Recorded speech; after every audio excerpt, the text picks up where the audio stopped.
Welcome back to Xylem learning. Anuma miss ആണ്. അപ്പൊ മക്കളെല്ലാരും ഏകദേശം എക്സാമിന്റെ ഒരു ചൂടിലൊക്കെ ആയിരിക്കും അല്ലെ? എടാ, ടെൻഷൻ ഒന്നും വേണ്ട കേട്ടോ. വളരെ എളുപ്പത്തില് നമുക്ക് നല്ല മാർക്കോട് കൂടി തന്നെ പാസ്സാവാൻ വേണ്ടി പറ്റും. അതിനല്ലേ ടീച്ചേഴ്സ് എല്ലാരും ഇവിടെ ഉള്ളത് അല്ലെ? നിങ്ങൾക്ക് ഏറ്റവും എളുപ്പമുള്ള രീതിയിൽ എല്ലാ പാഠഭാഗങ്ങളും ഇമ്പോർട്ടന്റ് ആയിട്ടുള്ള ഏരിയകളും ടീച്ചർമാര് പറഞ്ഞു തരുന്നതായിരിക്കും. അപ്പൊ അതുകൊണ്ട് തന്നെയാണ് ടീച്ചർ ഇന്നൊരു കുട്ടി വീഡിയോ ആയിട്ട് നിങ്ങളുടെ മുന്നിലേക്ക് വന്നിരിക്കുന്നത്. നമുക്ക് മുൻ വർഷങ്ങളിൽ ചോദിച്ച കുറച്ച് ഇമ്പോർട്ടന്റ് ക്വസ്റ്റ്യൻസ് ഒന്ന് എന്ത് ചെയ്യാം, നോക്കാം കേട്ടോ.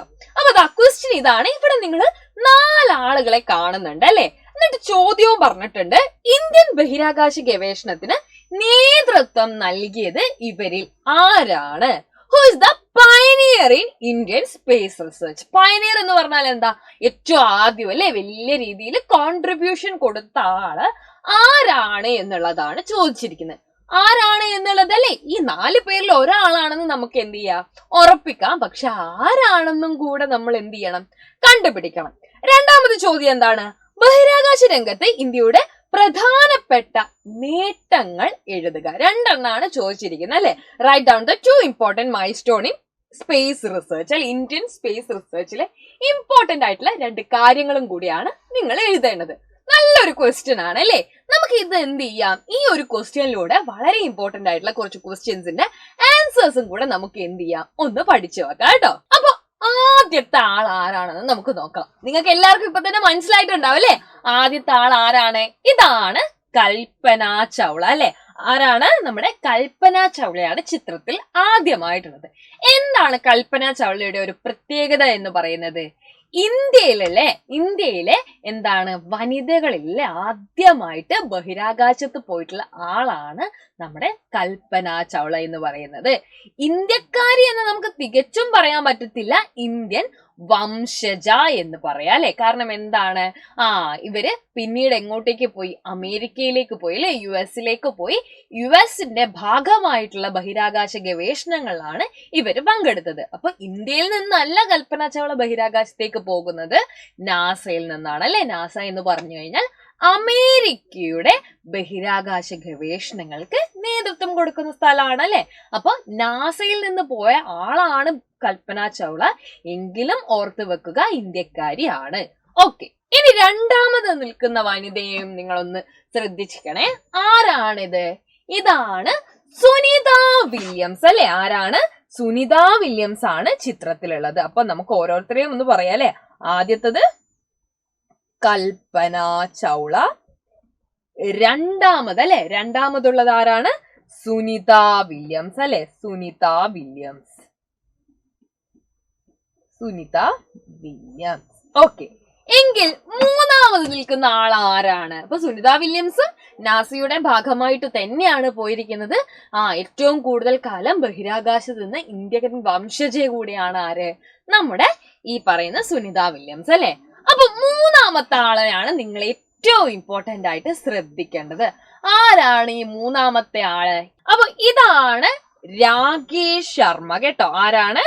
രാകേഷ് ശർമ്മയാണ് ചിത്രത്തിലുള്ളത്.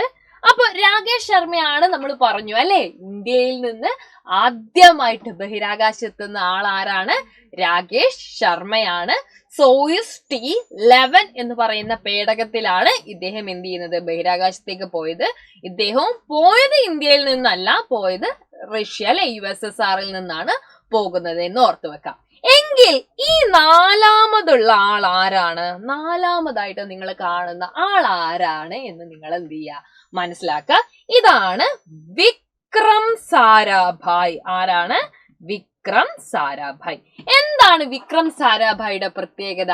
ഇന്ത്യൻ ബഹിരാകാശ ഗവേഷണങ്ങൾക്ക് നേതൃത്വം കൊടുത്ത ആളാണ് വിക്രം സാരാഭായ്. അതുകൊണ്ട് തന്നെ അല്ലെ, father of Indian space research, Indian ബഹിരാകാശ ഗവേഷണങ്ങളുടെ പിതാവ് എന്ന് നമ്മൾ വിളിക്കുന്നതും ആരെയാണ്? വിക്രം സാരാഭായിയാണ്. ഇദ്ദേഹം നൽകിയ എല്ലാ കാര്യങ്ങളും അല്ലെ ഇന്ത്യൻ ശാസ്ത്ര ലോകത്തിന് വളരെ ഇമ്പോർട്ടന്റ് ആയിട്ടുള്ള വസ്തുതകളാണ്. അതുകൊണ്ട് തന്നെയാണ് അല്ലെ നമ്മുടെ കേരളത്തിലുള്ള ഒരു റോക്കറ്റ് ലോഞ്ചിങ് സ്റ്റേഷന് ഇദ്ദേഹത്തിന്റെ പേര് നൽകിയത്. ഏതാണ്? തുമ്പ റോക്കറ്റ് ലോഞ്ചിങ് സ്റ്റേഷൻ അല്ലെ? തുമ്പ റോക്കറ്റ് ലോഞ്ചിങ് സ്റ്റേഷന്റെ പേര് ശരിക്കും ആരുടെ പേരിലാണെന്ന് ചോദിച്ചു കഴിഞ്ഞാൽ അല്ലെ, ആരുടെ പേരിലാണ്? Vikram Sarabhai rocket launching station എന്നാണ് പറയാ അല്ലെ. അപ്പൊ തുമ്പ ആരുടെ പേരിലാണ്? വിക്രം സാരാഭായിയുടെ പേരിലാണെന്നും കൂടെ അഡീഷണലി മക്കൾ എന്ത് ചെയ്യുക, ഓർത്തു വെക്ക. ഇന്ത്യൻ ബഹിരാകാശ ഗവേഷണങ്ങളുടെ പിതാവ് അല്ലെ, അതും ആരാണ്? വിക്രം സാരാഭായി ആണെന്നുള്ളത് ഓർത്തു വെക്കുക. എങ്കിൽ നമുക്ക് രണ്ടാമത്തെ ചോദ്യത്തിന്റെ ആൻസർ കൂടെ ഒന്ന് നോക്കണം അല്ലെ. ബഹിരാകാശ രംഗത്ത് ഇന്ത്യയുടെ പ്രധാനപ്പെട്ട നേട്ടങ്ങൾ എഴുതുക. ഇതൊരു ജനറൽ ക്വസ്റ്റ്യൻ ആണ് അല്ലേ.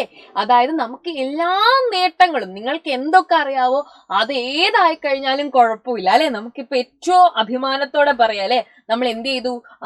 ചാന്ദ്രയാൻ അല്ലെ, ചാന്ദ്രയാൻ എന്ത് ചെയ്തു?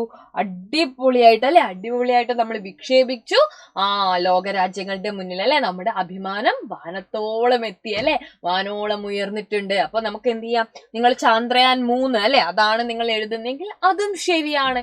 ഇനി നിങ്ങൾക്ക് എന്ത് പറയാം? ഇന്ത്യ സ്വന്തമായിട്ട് അല്ലെ വിദ്യാഭ്യാസ ആവശ്യങ്ങൾക്ക് വേണ്ടി ഒരു ഉപഗ്രഹം വിക്ഷേപിച്ചു എന്ന് എഴുതിയാൽ തെറ്റാവോ? ഒരിക്കലും ഇല്ല അല്ലെ, അതും ശരിയാണ്. ഇന്ത്യ എന്ത് ചെയ്തു?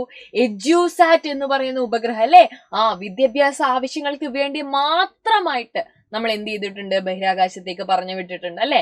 ഒരുപാട് ഉപഗ്രഹങ്ങൾ നമ്മൾ ഇതിനോടകം തന്നെ ബഹിരാകാശത്ത് എത്തിച്ചിട്ടുണ്ട്. അപ്പൊ ഏത് വേണമെങ്കിലും അല്ലെ, ഏത് വേണമെങ്കിലും നിങ്ങൾക്ക് എഴുതാം. ഏത് എഴുതി കഴിഞ്ഞാൽ അല്ലെ ശരിയാണ്. നിങ്ങൾക്ക് ഇപ്പൊ അറിയായിരിക്കും അല്ലെ, നമ്മൾ എന്ത് ചെയ്തിട്ടുണ്ട്? ഇന്ത്യയുടെ പ്രഥമ ദൗത്യത്തിന്, എന്ത് ദൗത്യം? ബഹിരാകാശ ദൗത്യത്തിന് ആളുകളെ തിരഞ്ഞെടുത്തിട്ടുള്ള ന്യൂസ് ഈ അടുത്ത് പത്രത്തിൽ വന്നിട്ടുണ്ടായിരുന്നല്ലോ അല്ലെ. നിങ്ങൾ ശ്രദ്ധിച്ചിട്ടുണ്ടായിരുന്നോ? നമ്മുടെ ആദ്യത്തെ, അതായത് ഇന്ത്യ സ്വന്തമായിട്ട് അല്ലെ ഇവിടുത്തെ ആളുകളെ എന്ത് ചെയ്യാണ്? ഇന്ത്യയിൽ നിന്ന് തന്നെ നമ്മൾ ബഹിരാകാശത്തേക്ക് അയക്കാൻ വേണ്ടി പോവുകയാണ്. എന്താണ് ആ പദ്ധതിയുടെ പേരെന്ന് മക്കൾക്ക് അറിയാവോ? ആ പദ്ധതിയുടെ പേരാണ് ഗഗൻയാൻ അല്ലെ. ഗഗൻയാൻ എന്ന് പറയുന്ന ഒരു പദ്ധതിക്ക്. എന്താണ് ഈ പദ്ധതിയുടെ ഉദ്ദേശം?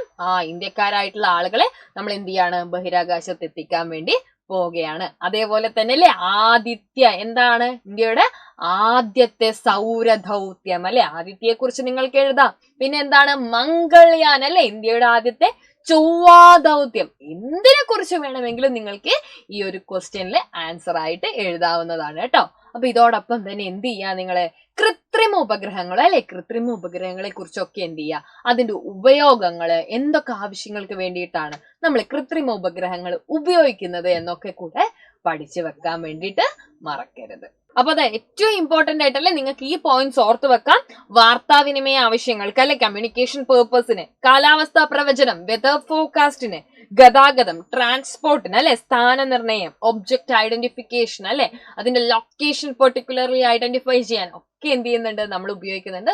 ഒപ്പം അല്ലെ ഭൂമിയിലെ പല വിഭവങ്ങളുടെ കാര്യങ്ങളൊക്കെ കണ്ടുപിടിക്കാൻ വേണ്ടിയിട്ട് നമ്മൾ എന്ത് ചെയ്യുന്നുണ്ട്? കൃത്രിമ ഉപഗ്രഹങ്ങൾ ഉപയോഗിക്കുന്നുണ്ട്. അപ്പൊ എല്ലാവരും വളരെ ഇമ്പോർട്ടന്റ് ആയിട്ട് ഈ ഒരു ഏരിയ പഠിച്ചിട്ട് പോവാ. ഓക്കെ, നമുക്ക് മറ്റൊരു വീഡിയോ ആയിട്ട് വീണ്ടും കാണാം കേട്ടോ. Bye bye.